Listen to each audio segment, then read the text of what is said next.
আজকে এই মহান জাতীয় সংসদের দাঁড়িয়ে আমার প্রায়ই মনে পড়ছে, এই সংসদ গঠিত হওয়ার পরে যিনি সবচাইতে বেশি খুশি হতে পারতেন তিনি দেশনেত্রী বেগম খালেদা জিয়া। তিনি আজকে আমাদের মধ্যে নেই। দীর্ঘ ৪৫ বছরও বেশি আমি দেশনেত্রী বেগম খালেদা জিয়ার সহকর্মী হিসেবে, কখনো কর্মচারী হিসেবে, কখনো সংসদ সদস্য হিসেবে, কখনো মন্ত্রী হিসেবে, কখনো দলের নেতা হিসেবে তার ছায়াতলে ছিলাম, স্নেহের ছায়াতলে ছিলাম, নেতৃত্বে ছিলাম। অনেক আন্দোলন, অনেক সংগ্রাম, অনেক ত্যাগ তিতিক্ষা, কিন্তু তার সাথে পৃথিবীর কোনো ত্যাগের কোনো তুলনা করা যায় না। তিনি একসময় সামরিক স্বৈরাচার বিরোধী আন্দোলনে নেতৃত্ব দিতে দিতে গণতন্ত্রকে অবমুক্ত করেছিলেন, সামরিক স্বৈরাচারকে হটিয়েছিলেন, খেতাব পেয়েছিলেন দেশনেত্রী। তখন আপসহীন নেত্রী হিসেবে তিনি খেতাব পেয়েছিলেন। তারপরে গণতন্ত্রের যে যাত্রা 1991 সালে শুরু হলো, সংসদীয় গণতন্ত্রের যাত্রা শুরু করলেন। তার হাত দিয়ে এদেশে সংসদীয় গণতন্ত্রের পুনরায় যাত্রা শুরু হয়েছিল। তার হাত ধরেই এদেশে তত্ত্বাবধায়ক সরকার পদ্ধতি চালু হয়েছিল এবং তার হাত ধরেই বাংলাদেশে গণতন্ত্র এবং নারী শিক্ষার অগ্রগতি হয়েছিল অভূতপূর্ব।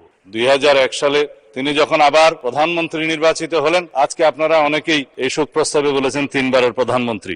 তিনি আসলে 4 বার শপথ নিয়েছেন প্রধানমন্ত্রী হিসেবে। 1991 সালে প্রধানমন্ত্রী হিসেবে তখন রাষ্ট্রপতি শাসিত সরকারের সময় একবার প্রধানমন্ত্রী হলেন। তারপরে সংসদীয় পদ্ধতির সরকার ব্যবস্থা চালুর পরে তিনি আবার শপথ গ্রহণ করলেন, দ্বিতীয়বার প্রধানমন্ত্রী হলেন। তৃতীয়বার প্রধানমন্ত্রী হলেন 2001 সালে এবং চতুর্থবার 1996 সালে ষষ্ঠ জাতীয় সংসদে তিনি প্রধানমন্ত্রী নির্বাচিত হলেন। এই 3 বার, চতুর্থবার 2001 সনে প্রধানমন্ত্রী নির্বাচিত হলেন। তিনি অপরাজিতা। বাংলাদেশের রাজনীতিতে এরকম আর কোন নজির নাই, উপমহাদেশে আছে কিনা জানি না।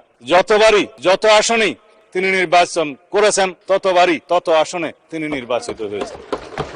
তিনি আপসহীন দেশনেত্রী হিসেবে খেতাব পেয়েছেন।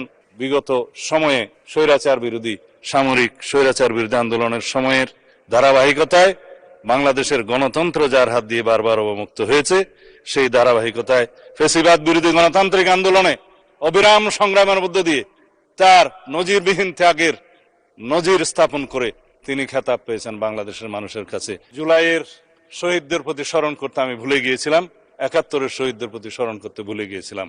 আমি ক্ষমা প্রার্থনা করছি। আজকে আমরা শহীদের রক্তের উপর দাঁড়িয়ে যেহেতু এই সংসদে দাঁড়িয়ে আছি, সেই জন্য আমাদের সকল শহীদদের প্রতি আমাদের বিনম্র শ্রদ্ধা থাকবে। ধন্যবাদ।